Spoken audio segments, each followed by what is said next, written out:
some bushes. What? Hi, Daddy.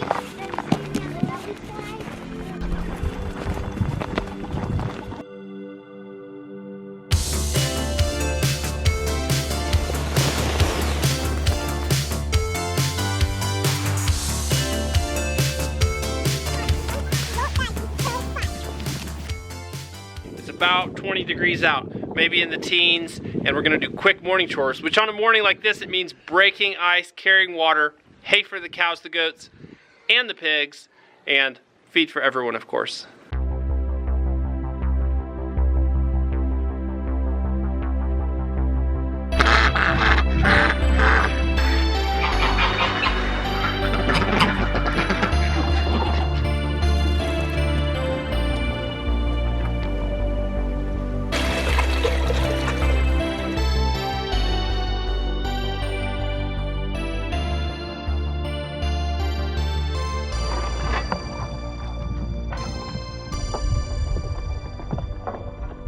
Beautiful morning.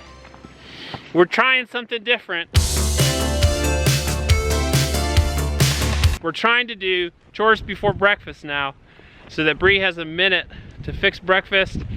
The kids get their outside time in the morning. That's every single morning.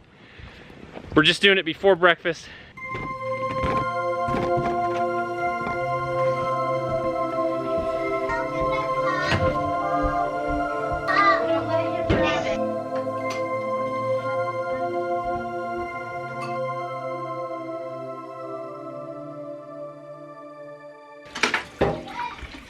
The kids are playing. We're doing a little bit of pre-school time, food prep, cleanup, which is it's really nice because the kids are playing quietly and we're just in here talking. Brianna was just pointing out how you can tell the difference between the hens that are inside the fence and then Bonnie's eggs, which she's outside eating grass. So these dark orange ones and these light ones, it's a pretty dramatic difference. Yes. Kind of makes me sad for the hens that are inside. We're gonna get them out. We're gonna get them out of there. I wanted to address and kind of readdress this issue of why we don't have a milk cow, why we haven't gotten one. And we honestly are thrilled we don't have a milk cow right now. But at the same time, we really want one. It's something we really want to do and have. It's all about timing. If we had a milk cow right now and we were milking it, it would just be terrible. Especially over the past couple months. It would be very rough. So there's a couple factors. This is one right here. All the broken bones we've had. And yeah, all the broken bones. Joy's leg. But honestly, we are kind of prepping things. We're downsizing pigs. We're getting things organized. We're getting our relationship better. Honestly, better than it's ever been. And all those things are necessary for us to take on this rather big commitment that we want. Mm-hmm. The cow is a big commitment that we want. We've also been researching and deciding which breed of cow we want, which is also really important because, you know, not every Jersey cow is going to do good in your area. But we've narrowed it down to 2 specific cows, or breeds I should say, and one is the American Milking Devon because they forage really, really well and they'll eat just crap grass. We have a lot of that. And the other one is a grass-fed Jersey, which you do need better grass for. So basically we're not really in the market for a cow at this moment. To qualify that, we're not in a, if we found the perfect cow who was not going to calve for several months, so we wouldn't be milking, we might buy her now. We're kind of in the market and not in the market. We're gonna get rid of Brownie soon. He's gonna go in the freezer. We haven't set a date on that, but it will be like within a month, just probably 6 to 8 weeks. He'll be gone for sure in the freezer. We have a freezer. Have we even shown him the freezer? Probably not. This room's a mess back here.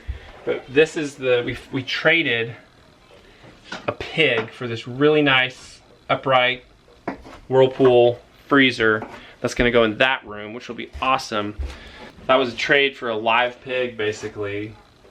We have the freezer, but we haven't given her brother the pig yet, but we will. Yeah, we are getting good milk again from some friends. Hallelujah for good friends with good milk. We are trying to make the hard decision of if we're going to keep our goats or not. It's a very hard decision, and if we're not going to keep them, we would like to sell them when they're bred rather than after they have their babies. But it's a really hard decision, because if we don't have the goats, we feel like we can rotate pasture with our cow, and with the goats, that's just way more complicated, and it feels almost impossible for us to do that. I mean, we could, but it would just be so much more work with the goats. However, I love my goats, and I also really love them having babies. And the thing is, when you're rotating too, is the fence has to be extra good because you're putting pressure on them to eat in this one area. You're saying like, stay here and eat this down, and that's not a goat's mindset. The goat's mindset is, oh, let's wander over here and see what we can find to nibble on. So when you put them in that sort of situation, there's this pretty big pressure for them to get out of the fence. That's usually why they get out. That's the only reason that we've found, is because they just see something that they want on the other side, and they want to wander and nibble. Yeah, they do. That's our thoughts on cow. We're planning on getting one. Hopefully in the next couple months. We're talking to people, and I'm talking to people, emails back and forth, pictures, lots of research. We really would like to focus. This may still not be our year, but we would like to focus on gardening and growing food that we eat, such as spring and fall crops, mostly root crops, cold hardy crops, things like that. And we'd like to get our root cellar situated so that we actually have a place to put this food.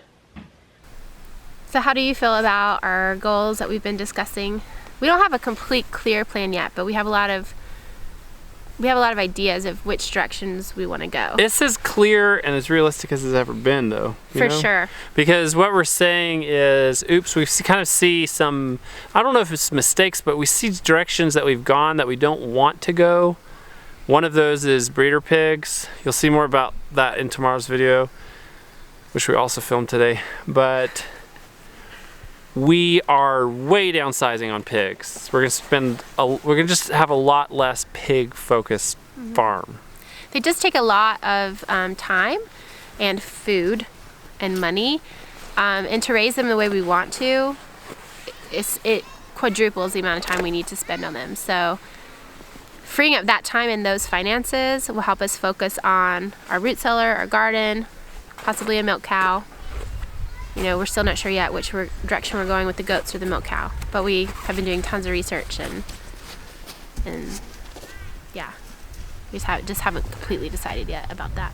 So we're kind of pulling back from some projects and then really trying to hammer down on others. And I think we're in a place to do it, honestly. Like, I don't think we've really failed the past 2 years, but things have been non-ideal. And part of what's changing, I think, that will make things better is our relationships getting way better. Yeah. Which is huge. It is huge. We haven't shared a ton about that because it's hard to explain it, but we have been undergoing a huge transformation in our marriage the last year, and year and a half, actually. And so we're kind of in the best place we've ever been, which, when you're on the same page and able to communicate and your marriage is really good and you feel like a team, and you feel like you're celebrating each other's strengths and cheering each other on, it's a lot easier to do hard things. Yeah, I agree. And complete projects. We're in a better place. We're not going to have a baby this spring. That's another thing, yeah. I have a lot of more energy. And I'm excited about this year. Me too. Yeah. Me too.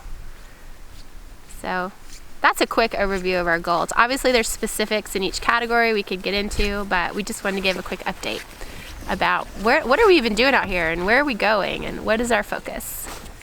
Well, folks, thank you for joining us for this video. It's been another great day on the homestead. A dog and a kid. It kind of sums up our life. Don't make me. We'll see y'all in a video soon. Bye-bye. Bye. Bye. I love you. Bye. See ya. See ya.